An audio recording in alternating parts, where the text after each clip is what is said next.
Hello, this is Pigsy. Good morning. Doing another video. Guess a bit MGTOW-y today. It might go into other subjects.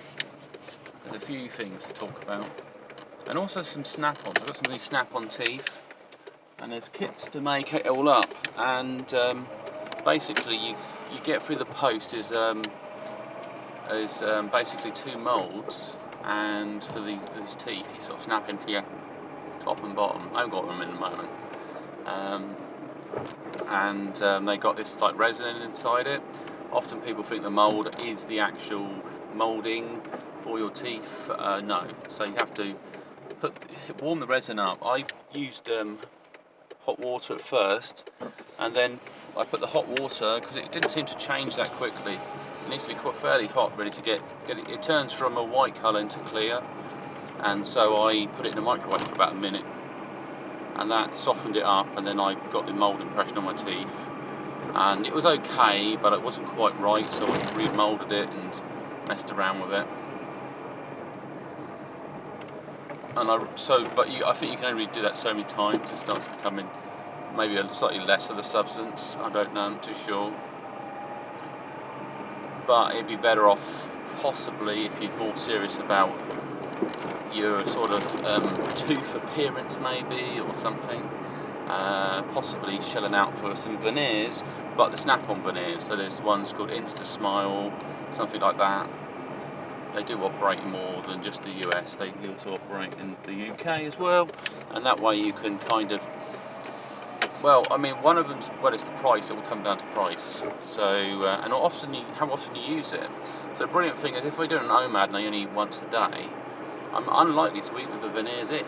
You can eat with the veneers in. So I could get some occasional use ones, wear them, because there's different price banding for the Smile. You know, it may make a difference of £300 if you choose one that says everyday use. But if you'd like to say, if you're not actually using them to eat, then there shouldn't. Let's get a bit of that. There shouldn't be any great issue. I don't know, I've got my sunglasses. Well, these are reactions, so they might turn green, so it's quite nice. And it's all about self-improvement, getting into sort of the MGTOW, and, you know, I mean, you can still be hurt by previous relationships, still compelling your mind. Sometimes it's a bit too bright there. Sometimes it might require you to do a bit of yoga, a bit of self-healing. Sometimes also with OMADing and fasting, it brings things to the surface, because you basically, your body's adapted to stress, and that's stress, so it associates all the stress, it gets it all, collects it all together.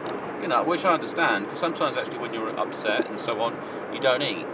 So maybe if you don't eat, you also get to that level as well. There's a kind of paradox between the two, a parallel of some kind there. So yeah, some yoga and some sort of healing can help, just like meditating and so on, clear your mind, and heartful meditation I found very useful. So I haven't been for a while, so I've got to probably go down there and just do a bit of a clearance, because doing it in a group, there's a resonance effect. There's this, what they call yogic transmission. So everyone's doing it, you know, it's like when you're in a group, you're thinking, you're brainstorming, and you're more powerful in this group than you are on your own. So that's quite important. So I'm looking also at upgrading the wardrobe. I think I'm identifying that I've become something better, the better version of myself. So it's not just how you look, it's how you feel. And then also you look at your wardrobe. Maybe you had things, because I think you may have followed trends at some point, and you just bought yourself anything to wear. You thought, oh, that's a nice cheap top, but the top never fit quite right, because it might have been a slim fit, and you should have just had a regular fit, or, you know, it's like jeans and things like boot cuts and all these other sorts of types.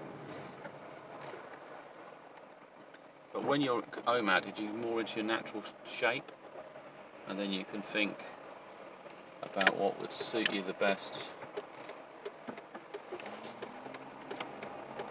So that's sort of your natural shape you're looking for.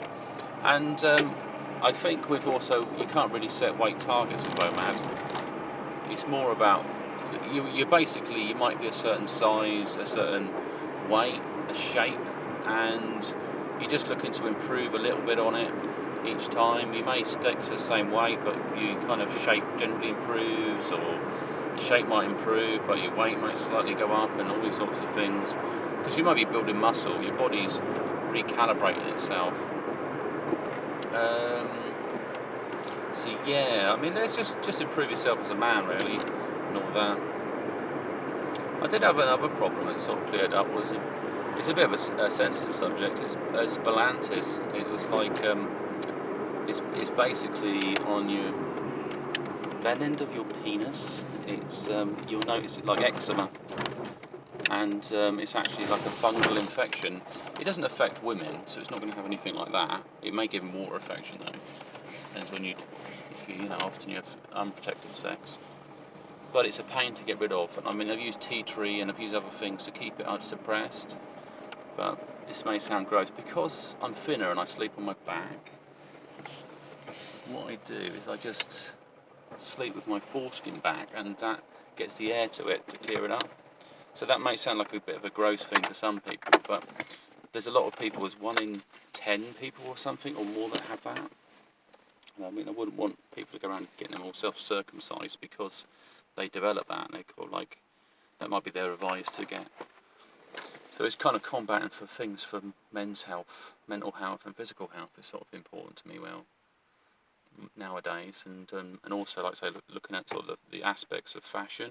But it's not really to follow the crowd. I'm not trying to look younger than I am. I've touched upon it before. Some people, it's fine if that's what they want to do, maybe their circumstances suit them, but it's also trying to become kind of leading your own, you'll go setting your own path. So there's actually things, like my grandfather was into sort of like tweed suits and stuff, and there seems to be a bit more interesting.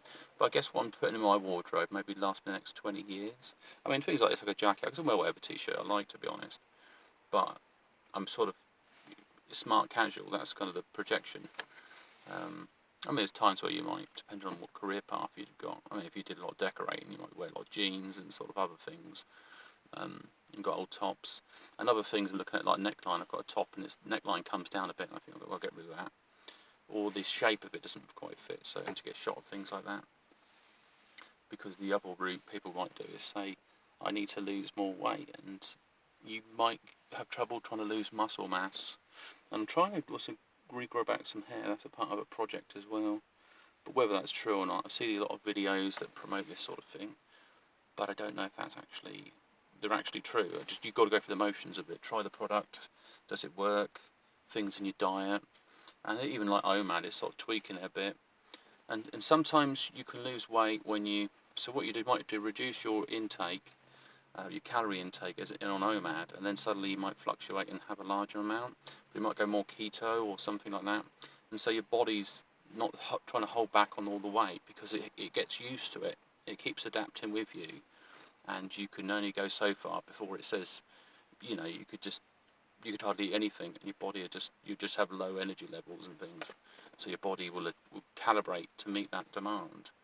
I think what happens though for a male, for me, it's 1,500 calories seems to be the normal intake. So my body must be recycling a lot of calories to sort of maintain weight, or it may be a hold on to things. There's only so far it goes before it starts reducing weight. So it's a complicated situation. You have to be an OMADer or somebody into IFing, intermittent fasting, to appreciate this sort of the little bits of calibration. I mean, it's the same as if you're into a sport or something. There's little subtle things that you can do to improve it, and that's what you kind of work towards. Eggs are a good staple, and also what people give you. I mean, somebody gave me like eight apples. I got 2 cooking apples, and I got like 8 of these other type of apples off their tree, and it's good because it's utilising what's out there in nature. And I just put them in a slow cooker, cooked up a lot of sort of like apple sauce, and I'm going to put some banana in there and some custard. I mean, you can sweet it up. It's going to be like a sweet OMAD. So it's okay to get your insulin high. You don't want to be in a situation where you're afraid to eat sugar, that sort of silly thing, because you need the different fuels. But what you're trying to do is get better management over them energy levels and nutrients. and your body becomes more sensitive to certain nutrients. So when you eat good quality foods in an area, you end up getting maximum benefit from it. That's the intention behind it.